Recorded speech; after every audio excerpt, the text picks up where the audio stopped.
All right, here we go. Welcome to this edition of the Showcasing College Baseball podcast, powered by College Recruit Prep. I'm your host, Ross Hawley, and I want to thank you for spending some time with us wherever you might be watching or listening from.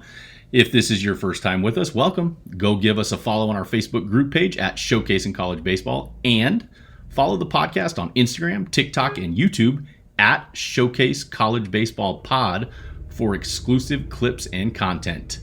Today's episode is brought to you by Armilla Tech, pioneers in sports communication technology. Imagine a world where every play call is crystal clear, secure, and executed with precision. That's the world Armilla Tech has created. Trusted by top coaches across North America, Armilla Tech's innovative electronic play calling system is transforming how football, baseball, and softball games are being played, one play at a time. Visit armillatech.com for more information. On to today's episode and guest, who just so happens to be the all-time winningest coach in the history of Central Missouri baseball and the all-time winningest coach in the history of Kansas State baseball. Yes, he carries both of those distinctions. He's a former national champion. He's won more Coach of the Year honors than I have time to list. And he's won over 900 games in his illustrious career as a college baseball coach. He was hired last May to lead his alma mater back to national prominence. And he's my guest on this episode of the Showcase and College Baseball podcast. He is Brad Hill. All right. Boy, I'm excited for this episode of the Showcase and College Baseball podcast. Again, I'm Ross Hawley. I'm your host. And today, this is a really fun episode for me. It's with a gentleman that I respect tremendously. I never got to play for him, but I played against him. I had a lot of teammates that played for him. And boy, just nothing but unbelievable respect. And I'll say this, we're talking with Coach Brad Hill of Emporia State today, NCAA Division II in Kansas, in Emporia, Kansas, Emporia State. And Coach Hill has I was telling him before we got online here, his resume, oh my gosh, Coach Hill, your resume, it reads like like a Hall of Fame resume is what I would say. So Coach Brad Hill of Emporia State, I'm so happy to be talking to you today on the Showcasing College Baseball podcast. How are you today, man?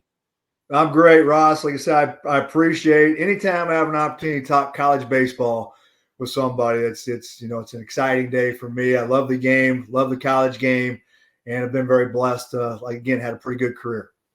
Yeah, you have. And so I'm curious as we start off just had this conversation today. I want to know more because I look at your resume and I'm like, holy cow, been there, done that. So Coach Hill was the head coach at Central Missouri, national champions in 2003, national coach of the year, went to Kansas State, turned Kansas State baseball program into what they are now. Make no mistake about it. That is it. He's going to say no, but I'm telling him yes, that's how it is. And then some other stints along the way. Here's what I want to know. I want to know, how'd you get back to Emporia State, Coach?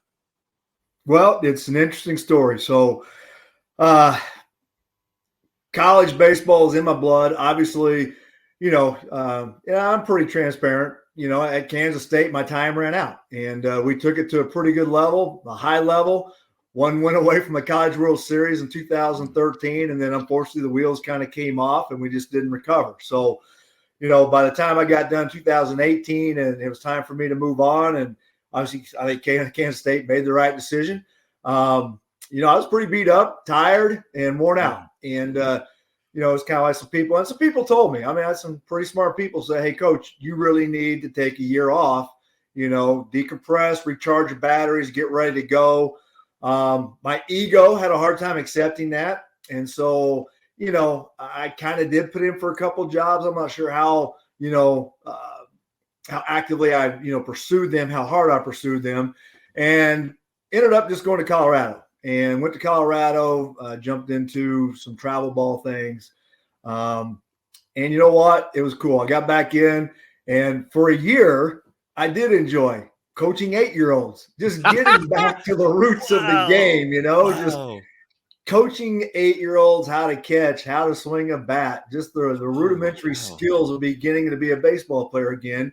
Because at Kansas State, my job was to manage. There was not a lot of coaching going on. I had every coach for every position. And it was about managing. And it was just kind of refreshing back in and get to actually coach. And For a year, really enjoyed it. And then COVID kind of hit, kind of slowed it back down. And as the grind started to kind of come around and those hours of lessons going from 5 to 10 at night started to wear me out and decide that, okay, I've had about enough of this. Lo and behold, I get a phone call from Josh Reynolds, one of my former players at Central Missouri and my pitching coach at Kansas State. And he got the interim job at Northwestern. And he asked me if I'd like to come be his bench coach the defense up at Northwestern. And I don't even think he got the words out before yes. And then my wife goes, I think I know what you're doing, and that's okay. You need to go do it. So I took a year to go up to Northwestern, and it was probably one of the funnest years I've ever had. Getting to coach with Josh, Northwestern. We had really good kids up there. Had good players. Obviously, as we saw, unfortunately, when we left, 4 or 5 of those kids left, and 3 of them were top 5 round draft picks. Jeez. And we got it going fairly good, had a good year. I had a blast. Unfortunately, we didn't get to stay at Northwestern. Came back, had a couple job opportunities, but what it did is it lit the fire under me again to be in college baseball. I was just like, this is where I belong. Yes. I need to put a 1 back in front of that 8. I need to be coaching 18-year-olds and not 8-year-olds anymore. That's right. And so, things kind of work out the way we're supposed to. A couple job opportunities late in the summer after Northwestern. Man, I wanted to do them so badly. But from a family situation, I couldn't really, do that one again. A guy took care of me. Brian Byler took care of me out in Colorado. He had a Marucci facility out there. Gave me a really nice opportunity there. But yet, still in the back of my mind, I want to do college baseball. And lo and behold, I get a phone call, about a year ago, middle of May, I get a phone call from Jamie Souter, who's an Emporia person, but coached with me at Central Missouri. When we won the national championship, he was my GA. Wow. And he goes, Coach, are you ready to come home? I'm going, what are you talking about? Come home. He goes, well, the Emporia State job just opened up. And they're interested in, seeing if you would be interested in visiting with them. And at first I'm like, man, I don't know, because obviously I'm, Bobby Fernelli, I got so much respect for him. Seth Wheeler was here, and I know the struggles they had. And it took a pretty strong coach to come in here and understand some of the things that Emporia State wasn't, up to par with yet in the MIAA. And Jamie says, no, we got new President Hush is here, David Spafford, new AD. They are totally committed to upgrading the athletic department, including the baseball program. And he goes, you at least need to talk to David Spafford. And I think David gave me a call. I'm sitting in the parking lot, Safeway, a Monument, Colorado. And he started talking to me about Emporia and the goals and the vision of President Hush and himself. And I'm going, this is way different. And it got me really excited. My wife and I hopped in the car, drove to Emporia, got to see everything, visit in person with President Hush and David Spafford, and it just worked. I was all in. Once they kind of told me the vision of where they want to take the program, I was all in. So things, like I said, a lot of times they work out the way they're supposed to. Coach Hill, that is so cool to hear that, because for context, Coach Hill graduated from Emporia State in 1984. Not to date you, Coach, but you still, and you look fantastic, by the way. That year with 8-year-olds did wonders for you. But you're an Emporia State graduate. You're in their Hall of Fame, their honor, whatever it's called, the Emporia State Hall of Honor. So what I spent a lot of time in the middle of Kansas, just to put it that way, going back and forth in my days. And I always felt like every time I was through Emporia, I was always like, man, this is kind of a cool little college town. I feel like it's a hidden gem. So talk to me more about Emporia State and because your resume, you can kind of choose where you want to go at this point in your career. Why I get it, you have the ties to Emporia State, but why Emporia State and what makes Emporia State unique at this point in the game?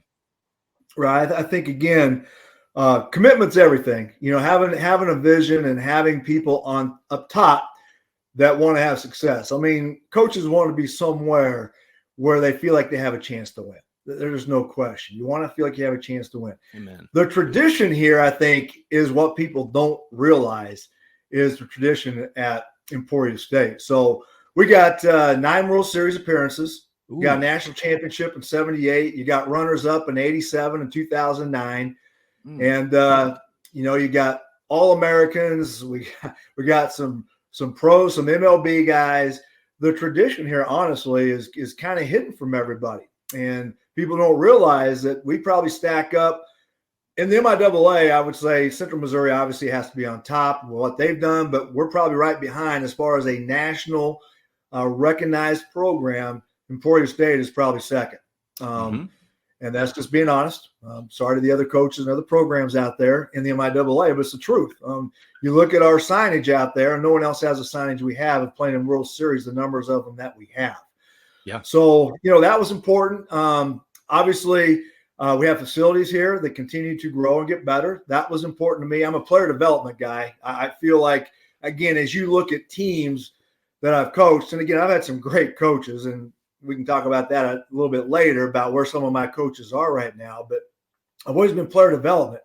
It's kind of like go take the guy that's the 3-star recruit, a little bit like Coach Snyder, obviously, at Kansas State. Take the 3-star recruit who's driven, passionate, chip on their shoulder, potential, and then develop them. And that's always been a niche I felt like I've had coaches that have been very good at helping with that. And we're player development. And so that's important to me to have facilities. We have an indoor where our kids have 24/7 access to. So we have a weight room that's actually probably 3 times the size of Kansas State's. Wow. So our weight room is a big deal here. So that's how you develop players. They get access to developing their skills on their own anytime they want. Give them a plan, and you get hungry guys that want to go execute it. Then 2, you got a weight room. That's like for freshmen, it's that 20, 25 pounds you got to put on. We got to do that quickly. Little different here. We'll probably be a little more mixed transfer in high school than when I was even at Central Missouri. We had a lot of high school kids come in. And at Kansas State, we went almost all high school after my first couple of years of trying to copy Coach Snyder, which there's only one Coach Snyder. And it worked for him, didn't necessarily work for us. But I just think there's a lot of things here in place. And obviously I'm passionate about Emporia, right? I mean, we're an hour 15 from Kansas City. We're an hour from Wichita. You got 2 major cities. If kids want to pop up to Kansas City, watch a Royals game, they can. Yet we still have the small college town atmosphere here, which I think kids, again, can really like. Parents have to feel pretty good about sending their kids here, about it being pretty safe. Yeah, no, there's no question. I love that area of the country. If to our showcasing college baseball audience here, we're talking with Coach Brad Hill from Emporia State, but Emporia, Kansas. I love that area of the country. Good people, safe. Like I said, it's a hidden gem to me, and I love the tradition of Emporia State. I want to kind of shift gears, Coach Hill, and I because this time of year you hear a lot of. Hey, coaches aren't out recruiting. They are out recruiting. Oh, wait. I want to hear from the source. You're the source. You're the coach. What are your typical recruiting activities this time of the year? What can guys, if you're recruiting somebody, what can they expect, this April time of the year for recruiting? Right. I think what you're running into, and again, it's changed. So I'm back in, when I got the job at Northwestern, I got very little recruiting because, I didn't get the job till August 1. I got to go do a couple of tournaments, but basically we started practice. We practiced in the fall, had a couple prospect camps, had the season, and then unfortunately we didn't get to continue during the next summer when the heavy recruiting really is. So what you're finding out is things have changed. The good old portal has changed up recruiting unbelievable. It's crazy what the portal has done to college recruiting. So for us, we're in a situation that, this will be my first full year of getting to recruit and kind of, it's a year of evaluation, seeing where we're at, seeing the kids who are here, what we need to do, seeing the league. The MIAA is way different than when I was here in the 90s and the early 2000s. The league is extremely strong. you have Central Missouri, but then you have, you kind of have Central Missouri at 1A, but then you have about 4 or 5 1Bs that are close to Central Missouri, not quite there. And when I was here, it was kind of like Central Missouri, and then it was kind of like everybody else was competitive. Yep. Right. So right now what we're trying to do is, we had a pretty good high school class committed in the fall. We kind of went the high school route early. Now with the portal, I think it opens up more opportunities for junior college kids. I think the junior college kid right now is sitting there being kind of led on like, hey, wait, we're going to recruit you. But those Division I's are all looking at the portal every day. They're looking at the portal, trying to find the guy they want in the portal first. And then all of a sudden, if they don't find what they want in the portal in July, then they'll go for a junior college guy. But that may or may not happen, So I think the junior college kids are kind of sitting there like, what am I going to do? So we've put more of a focus on junior college than the portal. That's me. Other people are probably doing portal. That's fine. And I'm still probably in a little trial and error, seeing what's going to work for us. Sure. But there's some junior college kids out there. I think they're being overlooked because the Power Fives are going to go to the portal. Other Division I's want to go to the portal. And then you got the junior college kid. And obviously the prime high school kids are obviously going to be taking over junior college kids as well. So we're kind of really just right now, who's out there? Who are the kids that maybe are being strung along by Division I's? Yeah. Maybe not really committing to them yet because they're wanting to wait and see what the portal is going to open up in the next 6 weeks. And some kids don't want to wait. There's some kids don't want to wait. Here we go. Here's a good offer. You got it right now, as opposed to wait and see. You make it an offer. And then the other thing is the portal is creating is there's unfortunately there's more players than spots. Yep. Right? There are more baseball players than spots on rosters. So even though you're on a roster of 45, you're not really on a roster because you aren't playing. You're sitting there. That's right. So you're not really on that roster. If you're in a program of 40, 45 kids, you're not really on that roster because you're not playing. So now there's the portal, right? So you got programs stockpiling kids, and all of a sudden a kid goes, I'm not going to get to play here. Portal. And that's why you have so many names in the portal. But again, it's interesting for me how many kids go from one portal, Division I, and they're like, well, I want to go to another Division I. Yeah. And they'll go to another Division I, and they're right back in the portal again. So I don't know. I just encourage kids, hey, look, do your research. I mean, hopefully you have some coaches out there trying to guide them along. Parents, trying to give them the good information about find a place where it's reality of getting to play. That's why you go to college. Now, and again, you're always going to have the bottom guys. I mean, it doesn't matter if you have 35 guys or 45 guys. There's always going to be some guys at the bottom that never play. But if you get into 45, well, now all of a sudden it's 10 or 15 guys as opposed to 5 guys not playing. Gosh, man, Coach, that is beautiful information, by the way, because I feel like there is so much that's said and even not said about the portal, but like, what are the realities of the portal? So here's what I want to know from you, just kind of navigating. I know for me, this is what I would want if I was a senior in high school. I would want to go somewhere. I don't care the number after the division. I want to go somewhere where I can play, especially if I have professional aspirations, right? After my junior year-ish type stuff. So my question to you is this. For the seniors, for the juniors and seniors in high school right now, how does the portal affect them, and what is your advice for them in navigating the recruiting world right now? Right. I think it's number one, just you got to feel comfortable, confident where you're going. And again, what is my role there? Research the roster, right? And again, even a freshman coming in is kind of like, okay, in most good programs, freshmen don't get to play a lot. That's reality, right? I mean, it doesn't really matter where you're going. Everyone's going to tell you, oh, you come in, you're going to play right away. That's not necessarily true. Yeah. You still have to earn that, right? But again, what I think you want to look at is the numbers game. Like, so if I'm a really good catcher, and a guy's getting, hey, come in, you can catch, yet there's a sophomore catcher catching 90% of the time, and then there's a freshman catcher already catching the other 10% of the time, and they both have pretty good numbers. I don't probably think that's a good spot for you. Now that's if it's a junior, it may get drafted. I mean, you're just trying to look at that roster, and you got to research, and it takes time to really look through those things. Every coach, including myself, is going to paint the great picture, right? I mean, everybody's going to paint. It looks beautiful, but the bottom line is, do your research. Who's there? Do you really see yourself playing there? Scholarship, like, are you on 75%? Or are you a walk-on? Are you on academics? Are you on 25%? Are you on $1,000? I mean, it's just the way it is, right? The more money you're on, the more investment. It's like, it's just like pro ball. Yep. If you're going to be given $1.5 million, they're thinking about you being a prospect. If you're getting $10,000, you're not much of a prospect. That's right.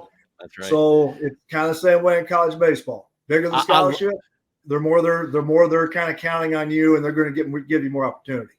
Gosh, it just seems so logical, the things you say, and I know I have my assumptions as to why you have such a long track record of success. Is super honest, super transparent. What I'm hearing from you is, for these recruits, you don't have to go into this stuff blind. You can have answers. You can find answers. You can ask questions, make some observations yourself. Whenever I talk with the high school kids and they ask, hey, what would you consider? What's going to make me happy? And I have this saying is, who you play for, who you play with, who you play against. What, in your opinion, in all your experience with college baseball and the history and your experience of the game, what's going to make a kid happy when he gets on campus, Coach? Well, I think, one, he's got to feel comfortable with his surroundings. So coaching staff, right? Do you feel good with the coaching staff? Do you feel like you can have a good relationship, communicate with the coach, you feel comfortable, feel confident. You got to be comfortable, number one. So two, again, then all of a sudden becomes like, okay, well, is this a place that I do want to get a college degree from? Am I comfortable with the classes? Am I comfortable with the degree program? Teammates, what about teammates? Am I going to be comfortable with teammates? So I think it's important that, whoever you're recruiting, they need to know who you've already committed. And now, like I said, once they commit, now you start helping those guys connect. So, so our freshmen, they already connected. Our freshmen are already connected. They're texting each other. They're getting to know each other. Before they even get here, they're establishing some comfort zone before they ever get here to help them be more comfortable. Because you're going to be away from home. I mean, some kids, we have some Arizona kids. We're going to have kids from all over, honestly, on our roster eventually. So, again, the farther away from home, you need to get comfortable in a hurry. So, and we have a great small community that's very supportive. That helps too. Having a really small community that understands that kids, when they get here, need to be comfortable right away. I think kids, again, right away, what are they comfortable doing? Playing baseball. Get them down to the indoor facility. Hey, the field's open. Go down and hit. Get them doing what they want to do. Practice baseball.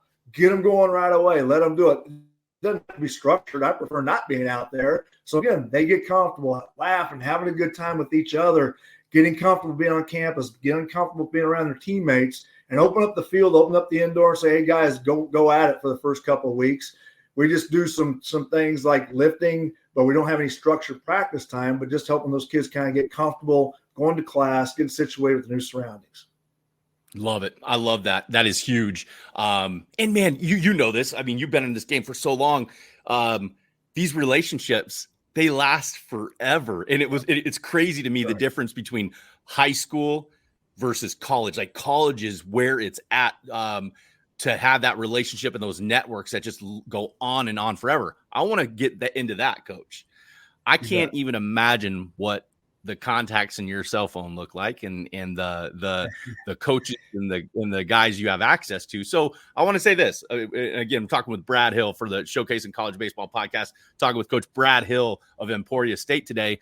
Coach Hill is the all-time winningest coach at Central Missouri, the all-time winningest coach at Kansas State. So I don't really know what else to say. Anytime you say all-time winningest, that's probably pretty good. So here's what I want to know. As you with all the experience that you've had in the game, talk to me about your coaching tree, because I know that's something that you got to take some pride in. Talk to me about some of the guys that you've had in and around you, and what they're out doing these days. Yeah. So before we went live on the air, we're talking about that, and again, you don't get to have success without great people around you. And so, one, I always want to give credit to the coaches that have been with me, because honestly, I can't coach everything. I don't have a clue how to teach the slider or what pitching is. I don't know how to catch. I mean, those things are, I do have an offensive philosophy. I have a defensive philosophy, but yet I'm not coaching every position. I'm the hitters. For a while I was a hitting coach, but then that gets turned over. As you climb the ladder and you have more responsibilities, you start handing those responsibilities over. So I've been blessed. Great coaches. Gosh, I can just start, right away at Central Missouri. My first job, I got the job August 8th at Central Missouri. They just came off national title with Dave Van Horn. And wow. So I get the job and I'm like, holy crap. Okay. August 8th. What do I do? Unfortunately they had some kids, that didn't get to come back for whatever reason. So we're sitting there with about 3/4 roster, but I didn't have a coach. And I don't even remember how it all came about, but I get a phone call, a guy named Sean McCann that was down, Ole Miss. So he's with Don Kessinger down at Ole Miss as like a volunteer guy, just doing a lot of stat stuff for him. And I mean, he was kind of one of those pre-analytical guys that did a lot of numbers. And he gave me a call and was interested. Called a couple people, said, you're going to be fine. He just can't throw BP. Even though he's a pitching coach, he can't throw BP, which will bring me to another guy that couldn't throw BP. It's maybe the best pitching coach in college baseball. But I'm like, well, what are my options? So I brought up Sean McCann, and gosh darn it, man, he was just, he helped, promote that program. A guy that had no ego. I mean, he was driving down to see Brent Kinmitz at Wichita State. He would get on the phone with some of the best pitching coaches in the country. No fear, no ego. Yeah. He wanted to learn. He was hungry to learn about pitching and how to develop kids. And so anyway, we had a good relationship, made it through. I can't remember, Sean left in 2008 or 9. He went, like John Cohen took him away from me. John Cohen's name, obviously, Mississippi State, Missouri, places like that. Now the AD at Auburn, but he took him down to Northwestern State in Louisiana, took him away from me. Wow. But anyway, Sean, big part of it. And then got a couple new guys in at Central Missouri who did a great job. Tommy Myers, who actually went with me to K-State. Clint Culbertson helped coach that national championship team. They were really good. Tommy went back to Central Missouri, took him to a couple, went with me to K-State, back to Central Missouri. But once I got to K-State, Sean came back with me. He was actually at Missouri with Tim Jameson. Yep. And he actually came with me to Kansas State when I got the job there. I brought Tommy Myers with me from Central Missouri. And then from there, as the coaching, started to have changes, we went to Lane Burroughs. And Lane Burroughs now the head coach at La Tech. Doing just a tremendous job, man. That guy is Class A. What a super person. That's the guy you're going to send your son to play for. I can promise you that. First-class guy. And then after that, Josh Reynolds came in. He took over for Sean. But then Andy Sawyers came to me from he was at Nebraska, went to Texas A&M. Then Andy Sawyers came in. He brought a whole new level of energy to our program. I give Andy a lot of credit of just energizing our program. The guys had so much confidence in him. 2009 was our first regional. A lot of credit to him to energize our program, give confidence to our hitters. And that's when we made the first regional at Kansas State. So, and then from there, I had John Sheff come in, who's now the head coach at Virginia Tech. He went to Maryland from our program. Rob Vaughn was a volunteer here, and now he's the head coach at Alabama. That's crazy. So, it was, Mike Clement. Then when we won the championship in 2013, Mike Clement comes in. Well, now he's the hitting coach and offensive guy at Ole Miss with the national title under his belt. Yep. So, again, as you start to look at some of the people, that I've been blessed to be coaching with, then I can't forget Mitch Gaspard. He's down at La Tech, again with So I've just, again, been very, very fortunate to have some great coaches. They're going on and having great careers right now as well. It's pretty cool. So Tracy Archuleta won a couple titles, Southern Indiana. Now they're Division I. He's with me for a year, Central Missouri as well. So the tree is really branched out. Those guys are all having success. You got to give. That's the reason that I had success, is because of them. Man, Coach Hill. Wow, that is. See, I'm a baseball guy too, Coach, and I could just listen to it, man. I love hearing the stories, and I love hearing the network and the connections that you guys have. I want to kind of shift the focus and you know what? I want to go light with this question. Because I feel like you're going to have something good for us. What's the best baseball advice you ever received? Man, just play hard. Just play hard. That's I mean, that was it. Just my dad and my brother. It was just about play hard. I mean, that's it. And that's always been me. I've always been blue collar. Yep. And so it's the way I played, it's the way I coach. And I know when you play hard, it helps overcome a lot of mistakes when you just play hard.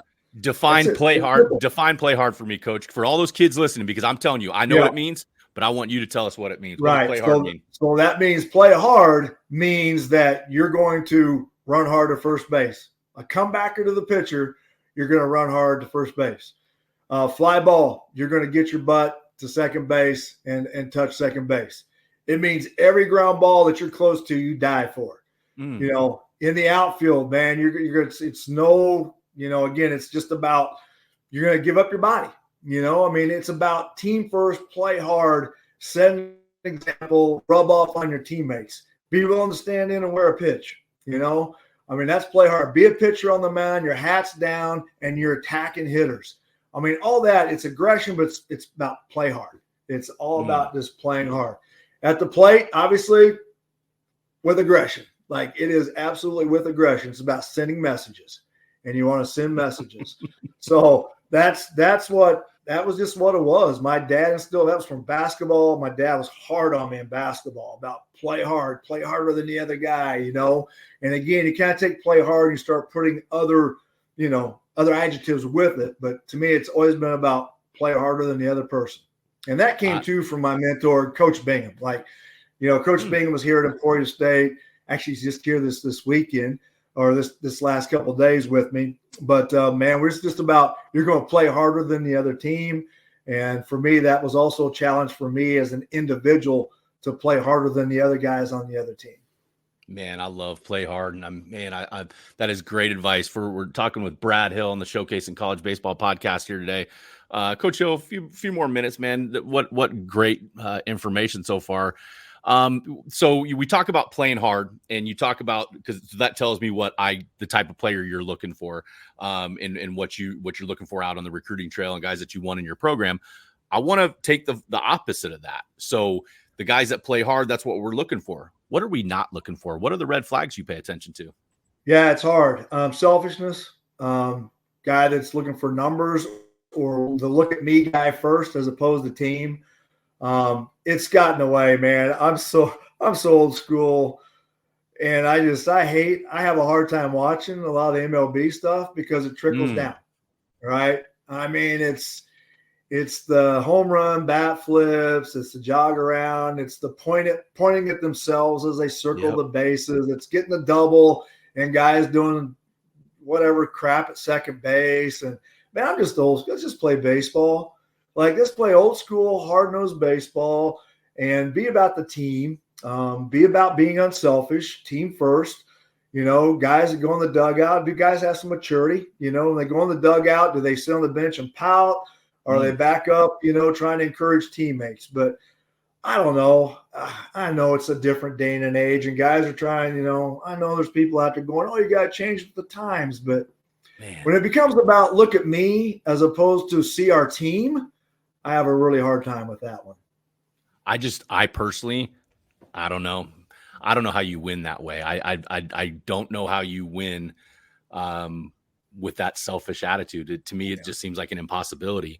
Talk to me about grades. Talk to me about when you're considering guys, how important or what role do grades, the classroom, what role does that play in recruiting players? Two things. One, don't have to babysit. Ooh, you have some, you have some self, already have some time management skills. You have, some pride in who you are in the classroom. And so that's right away less headaches of having to babysit, go monitor class, whatever. One. Two, stack money, right? So that academic money, you stack it. So, and this is no secret. It's out there. I mean, I'm not like I'm got something that no one else knows about, but you find a good student that can get $3,000, $4,000, $5,000 in academics. Well, for Division I, great. That might be his money. Again, you have guys that aren't going to be on baseball money. Well, get guys who are going to be on academic money. I don't know. There's places like Kansas State. I mean, there's big money, $8,000, $10,000 in academics. Wow. So that could be as much as a baseball scholarship. It could be 30, 40% in academics, which is actually better than 25% baseball. Man. Just got to get the kids and the families to buy in the ego thing again. Well, it's not baseball. Well, that doesn't matter. Who cares? Money's money. That's right. Again, does it fit for you though, right? Is the opportunity, does that roster, does that fit you with academic money? If it does, great, because baseball coaches still have to build a team, right? They still have to have guys there. They're going to contribute. I've had some big contributors that were on baseball money, walk-ons that turned into really darn good players that were there on academics. Or you can take the academics and stack it. So 5,000 academics, 5,000 in baseball. That's about 80% scholarship at Emporia State. Not bad. Heck yeah. So, Heck yeah. That's kind of what you try to do. Yep. No. And man, is the grades thing? I've heard this before. If I'm choosing between two players of similar physical ability, if that's all equal, I'm taking the student, the better student than the one that is less than. Is that fair to say? That's probably pretty fair to say. Yeah. If everything's equal, and one has a 3.5 and the other has a 2.5, you're going to take the 3.5.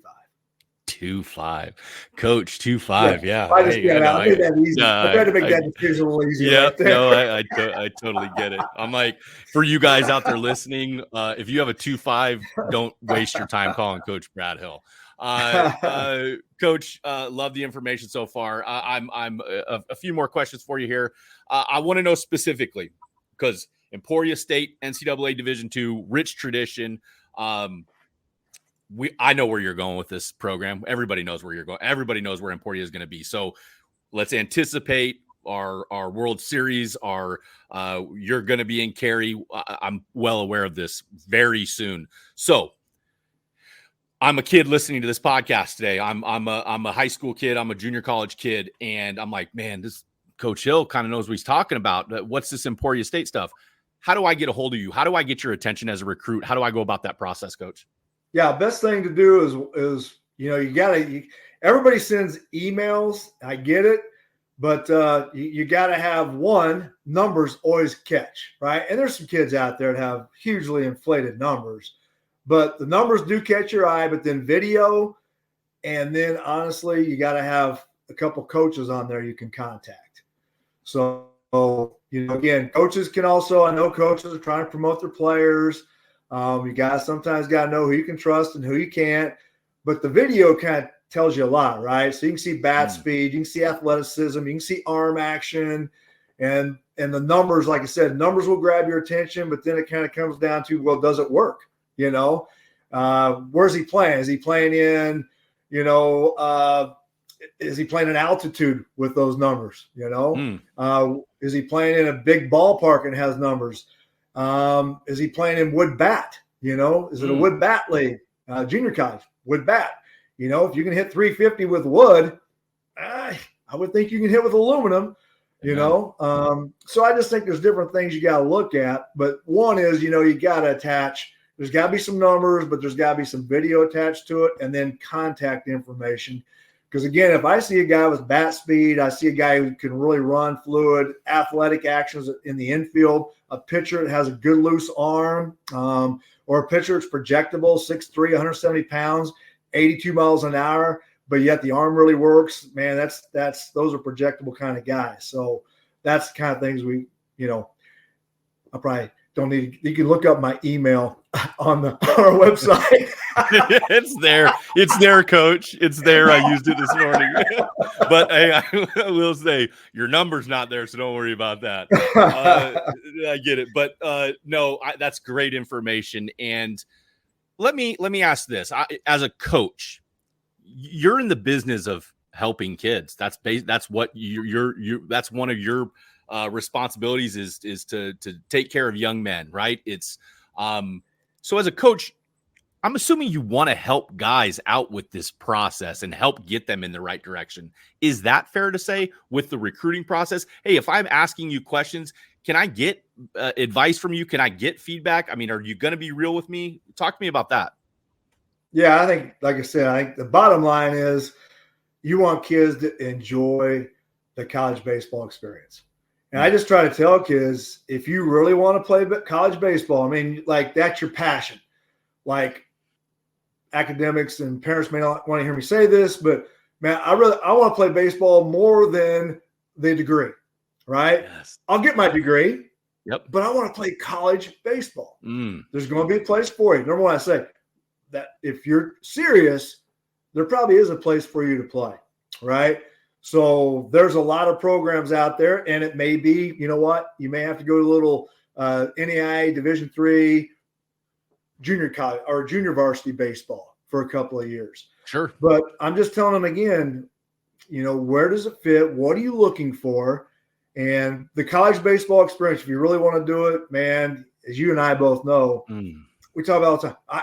That's the one thing. I mean, I've had a lot of really cool experiences. Don't get me wrong, man. I got to play in the 93 College World Series with Coach Bingham at the University of Kansas. Maybe one of the greatest things ever that people don't really recognize. The University of Kansas went to a College World Series. Are you kidding me? Not a Final Four, a College World Baseball Series, but done some really cool things. But I'm going to tell you, out of all those things I've got to experience, pro ball, whatever, Big 12 championship, I'm coming back to college. I will go back and relive a year of college over anything. It's the greatest time, best friendships, most memories. You talk about these times more than any time else. So if kids really want to do it, man, pursue it. You won't regret it. Yeah, man, that's good stuff. Last question I have for you, Coach Hill, Coach Brad Hill of Emporia State on the Showcasing College Baseball podcast. Wrapping up here, my last.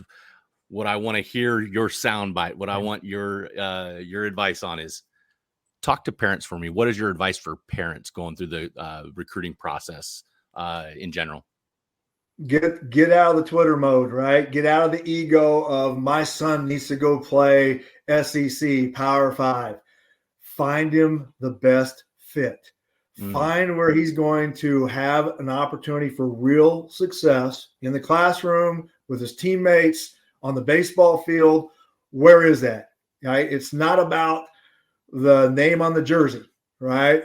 It's more about the right fit that you actually get to put that jersey on and get on the field. That's what it's about. Get a jersey on where you actually going to wear that jersey on the field as opposed to in practice in the fall or sitting over on the bench and never getting in a game, right? Find a jersey that you're going to get to be seen out on the field actually playing and find that environment. And then, of course, the other things, what size of school, what degree programs, those things all come about. But, again, we're really talking truly baseball, right? Let's find the uniform where you're actually going to be seen out on the field wearing that uniform. I love that. That's some of the best advice I have heard for parents. Listen up, parents. Well, Coach Brad Hill, before I take us out, is there any final thoughts, any final, comments you have for our audience today? Just like I said, I appreciate getting to talk. I'm passionate about baseball, but I'm so passionate about college baseball, man. I'm at ESPN Plus, and all I do is just flip from channel to channel to channel to channel, just watching college baseball all the time. I mean, it's awesome. I mean, the kids play hard. It's a passionate thing. You watch Major League Baseball, we all want to be there. I get it. But I told the guys the other day, the only time I ever watch is when it's playoff time. I mean, that's when those guys – they do go to a whole nother level. When it gets to be playoff time, it's a whole nother level. And I get it. 160 games. How do you, the college season's 50, 56, whatever. It's short, but I'm all about I love watching college baseball because the passion, that true emotion, man, those kids, that's true emotion. A lot of times, again, I think the MLB stuff is about the showmanship and all that. But college baseball, it's become some showmanship. I get it. But there's also a lot of raw emotion, really raw emotion. Yeah, man. College baseball. I am more thankful for my college career than probably anything else to do with baseball. So, Coach, I second that. Coach Brad Hill, I want to thank you so much for your time today, man. You guys finish up strong. I know you will, and I'm guaranteeing we're going to be seeing you in Cary very, very soon. So, Coach Brad Hill, I appreciate your time today, man. We'll talk soon, okay? Thank you, Ross. Really appreciate it, Ross. Thank you very much. Enjoyed it. All right. Take care. Again, I want to thank Brad Hill for taking some time to talk with us today. Go give him and the Emporia State Hornets baseball team a follow on X at ESU Baseball. We wish them luck the rest of the way of the 2024 season. I'm your host, Ross Hawley, and on behalf of the Showcasing College Baseball podcast, I want to thank you for listening. Be sure to follow the Showcasing College Baseball group page on Facebook and follow the podcast on Instagram, TikTok, and YouTube at Showcase College Baseball Pod for exclusive clips and content. We will see you next time.